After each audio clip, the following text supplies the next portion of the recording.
मी पूर्ण काम केले बाप्पाचं माळा जाऊन असतो. माळा जावळीत मी कसं जे तुतारी म्हणलं त्याला तुतारीने जे करण्यासारखं आहे त्याला कमवलं. ते बी लईतले माझ्या गावात 100-200 मतं जास्त होते, कोणाला ताईला ते बी करून घेणं गरजेचं होतं मला. उद्या ओबीसी गावात ओबीसीचे मतं मला पाहिजे उद्या निवडणूक लढताना. मला जातीवादी शिक्का नको, त्याचाही फायदाच होणार आहे. जवळा प्लस होणे विधानसभेला फायदाच आहे ओबीसी मतं घेण्यासाठी. पार्टीचं नुकसान नाही तर मी जरी जवळा मतं हां पण बाकी 376 बूथवरली सगळी यंत्रणा मी बाप्पाला देऊन टाकली होती. हे बी तितकंच खरं प्रमाणे दिली ह्यावेळेस. म्हणजे मी माझ्या आयुष्यात पंकजा मुंडेला पहिल्यांदा धोका दिला. नुसते यंत्रणा नाही, पैसे देऊन पैसे बी दिलेत मी बाप्पाला. हां काय झालं 7 किलोमीटर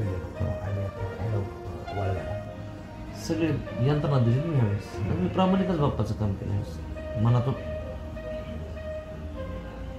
काय झालं बरं का, म्हणजे ह्या वातावरणामुळे तर नाही, मी आधीच ठरलं होतं बाप्पाचं काम करायचं. 4-5 महिने आधीच ठरलं होतं. बाप्पाला उभा करण्यात सुद्धा मी बैला विचारा त्याचं मत परिवर्तन करण्यात मी किती कारणीभूत होतो. म्हणजे सगळ्या प्रक्रियेत मी बाप्पासोबत रात्र थांबून होतो.